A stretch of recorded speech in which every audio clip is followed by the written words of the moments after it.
آگے بڑے ہمارے بڑے بھی محترم قابل احترام اور مجھے اردو کے لفظ ورنہ اور بھی کوئی میں استعمال کرتا قابل محترم شمشاد اس کو میں جان کے آپ سمجھاتے ہیں میری اب ضرورت نہیں ہے کہ آپ کے کچھ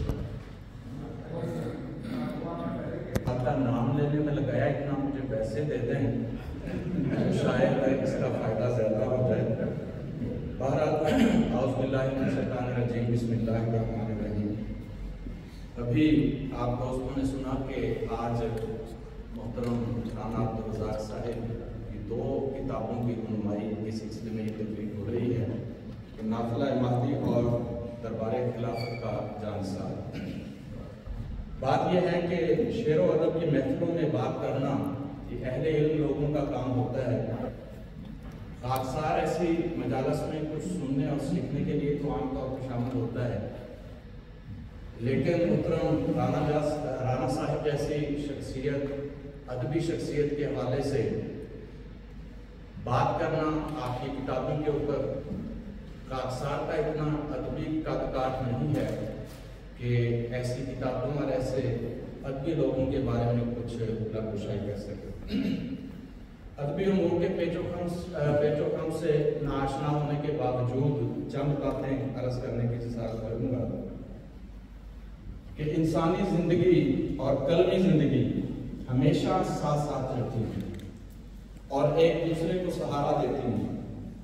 ایک سنجیدہ قلمکار زندگی سے جڑے ہوئے مسائل، مشکلات، تکالیف اور زندگی کے اتار چڑھاؤ کو گہری نظر سے دیکھتا ہے اور اس کے نشیب و فراز سے فکری مواد کشید کر کے مختلف پیرائے میں اسے احاطہ تحریر میں لاتا ہے تاکہ دوسرے ان تجربات سے فائدہ اٹھا کے اپنی زندگی کو بہتر بنا سکیں. اس طرح یہ تسلسل جاری رہتا ہے. کائنات میں تمام اشیاء ایک دوسرے پہ اثر ڈالتی ہیں. ہمارا معاشرے کی روایات، سوشل میڈیا، سوشل تعلقات، یہ سب ایسی باتیں ہیں جو اگلی نسلوں پہ اثر انداز ہوتی ہیں. ہم جس معاشرے میں رہ رہے ہیں وہاں جھوٹ، فریب اور منافقت کا ایک بازار کا رنگ ہے. حتیٰ کہ گھروں کے دروازوں کے اوپر لگی ہوئی تختیاں، بلکہ اگر یہ کہا جائے کہ قبروں کے کتبے بھی بعض اوقات جھوٹ بولتے دکھائی دیتے ہیں. ایسے حالات میں ایک ادیب، ایک شاعر، ایک قلمکار، ایک کسی بھی شعبے سے تعلق رکھنے والا دانشور اپنی تحریر سے معاشرے کی عکاسی کی کوشش کرتا ہے تاکہ قاری پر اس تحریر میں شامل کرداروں کے مثبت اور منفی پہلو اجاگر ہو جائیں جن کی روشنی میں نئی نسلیں اپنے لیے نئے راستوں کا تعین کر سکیں. احباب کرام، قومیں روایات سے بنتی ہیں. زندہ قومیں اپنی روایات یعنی اپنے ہیروز کو مرنے نہیں دیتی. ان کے ہیروز اس دنیا سے تو چلے جاتے ہیں، لیکن وہ قومیں ان کو ایسے یاد رکھتی ہیں کہ انہیں ہمیشہ زندہ رکھتی ہیں. اس لیے کہ انسان سانسوں کے ختم ہونے سے نہیں مرا کرتا بلکہ یادوں کے ختم ہونے سے مرا کرتا ہے. جس ہیرو کو اس کی قوم یاد کرتی ہے وہ ہیرو اس وقت تک زندہ ہے جب تک اس کو یاد کرنے والے موجود ہیں. اگر ان کو یاد کرنے والے نہ رہیں تو پھر ان ہیروز کی موت ہوا کرتی ہے. میں سمجھتا ہوں کہ محترم رانا عبدالرزاق صاحب اس عظیم کام میں مسلسل مصروف ہیں اور اس کو جمع کر چکے ہیں. جیسے حضرت چودھری ظفر اللہ خان صاحب رضی اللہ تعالیٰ عنہ، ان کے بارے میں بھی آپ کی کتاب آ چکی ہے اور اب آپ کے سامنے یہ 2 کتابیں ہیں یعنی نافلہ موعود اور دربار خلافت کا جانثار. ان دونوں کتابوں میں انہوں نے ہمارے 2 قومی اور ملی ہیروز کی زندگی کے بعض روشن پہلو سامنے لے کے آئے ہیں. دونوں ہستیاں دنیا میں اپنا ایک مقام رکھنے کے باوجود دینی لحاظ سے بھی ایسے کردار کی حامل تھی کہ اس کردار کے لوگ ہمیشہ دنیا میں نہیں آیا کرتے۔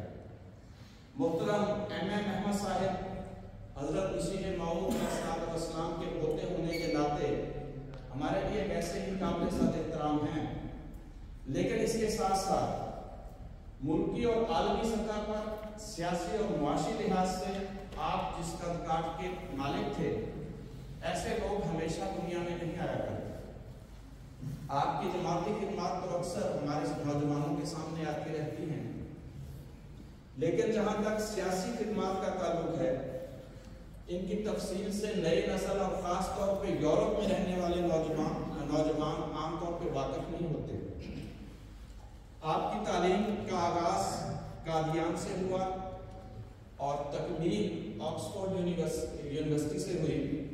جب میں تکمیل کی بات کرتا ہوں تو اس کا مطلب ہے کہ عرف عام میں جس کو ہم تعلیم کی تکمیل کہتے ہیں، ویسے تو لہر تک انسان کی تعلیم مکمل نہیں ہوتی۔ اس کے بعد برے صغیر کی انگریز حکومت میں بطور ایسی آپ نے خدمات کا آغاز کیا اور انتہائی اعلیٰ انتظامی عہدوں تک پہنچے۔ پھر پاکستان کے قیام اور اس کی تعمیر و ترقی میں اعلیٰ سیاسی اور انتظامی عہدوں پہ فائز ہو کر خدمات سر انجام دی۔ پاکستان کے صدور اور وزراء اعظم کے ساتھ بطور مشیر اور چیئرمین نظر آتی ہے، جو محترم رانا صاحب نے آپ کے بارے میں لکھی ہے۔ اسی طرح محترم ثاقب زیلوی صاحب، آپ کا بھی سیاسی، سماجی اور ادبی حلقوں میں ایک مقام تھا اور ایک مقام ہے۔ ابھی محترم چودھری حمید اللہ ظفر صاحب نے بڑی تفصیل کے ساتھ آپ کے سامنے زیلوی صاحب کے حالات رکھے ہیں۔ آپ کی شاعری نے عوام کے دلوں پہ راج کیا ہے۔ آپ کے اشعار میں دنیا کی بے ثباتی کے ساتھ ساتھ انسانی رویوں کے اتار چڑھاؤ کی ایک تصویر دکھائی دیتی ہے۔ ہمارا پیارا وطن پاکستان جو ہزاروں نوجوانوں، بچوں، بوڑھوں اور دن دہاڑے لٹتی ہوئی عزتوں کی پامالی کے نتیجے میں حاصل کیا گیا تھا، افسوس ہوتا ہے کہ یہ آزاد ملک جو بظاہر آزاد ہے، لیکن یہاں آج بھی آزادی نہیں ہے، یہاں خون آج بھی سستا ہے، یہاں عزتیں آج بھی پامال ہو رہی ہیں، لیکن محترم ثاقب صاحب ان عزتوں کی پامالی پر کبھی خاموش نہیں رہے۔ کبھی آپ نے خاموش تماشائی کا کردار ادا نہیں کیا، بلکہ آپ نے معاشرے کے ان دکھوں کی ہمیشہ عکاسی کی ہے، ان کی اصلاح کی ہے اور اس سے خبردار کرتے رہے ہیں۔ آج یوم آزادی کے موقع پہ، جشن آزادی کے نام پہ پاکستان کے اندر جس بےہودگی کا مظاہرہ ہوتا ہے، اس سے پاکستان کے حقیقی مجاہد انتہائی دکھی ہو جاتے ہیں۔ حضرت محترم ثاقب صاحب کی بھی یہی کیفیت تھی۔ ایک دو مثالیں آپ کے سامنے رکھتا ہوں۔ وہ لکھتے ہیں کہ جب جشن آزادی جس طریقے سے منایا جاتا ہے، اس کو پیش نظر رکھ کے آپ لکھتے ہیں کہ وہ بے حساب قسمتیں، وہ بے مثال برکتیں جو دن دہاڑے لٹتے ہیں، تمہیں جو یاد تک نہیں، یہ ان کا خون ہے، پیو پلاؤ دوستو۔ اور پھر خبردار بھی کرتے ہیں کہ یہ خاکہ مست خستہ حال، نحیف برق کی مثال، نہ ان کے فقر کو جھنجھوڑ، نہ یوں گلائیاں مروڑ، امٹ پڑی جو آندھیاں، کڑک اٹھی جو بجلیاں، اگر یہ آگ اگل پڑی، اگر یہ بھوک جاگ اٹھی، تو زلزلہ سا آئے گا تو عرش کانپ جائے گا۔ آپ کی شاعری کے ساتھ آپ کی زندگی بھی لاہور کے بارے میں جج صاحب نے بہت کچھ بیان کیا، لیکن اصل چیز جو دنیاوی مقام ہونے کے ساتھ ساتھ ان بزرگوں میں تھی، وہ یہ کہ خلافت کے ساتھ اس خلافت کی محبت اور خلافت کی اطاعت، یہ ایک عظیم کام تھا جس کو وہ زندہ کر کے گئے ہیں۔ اس کی ایک مثال سے فرض کروں گا کہ رسالہ لاہور کو نکالے ہوئے 20-22 برس ہو گئے تھے۔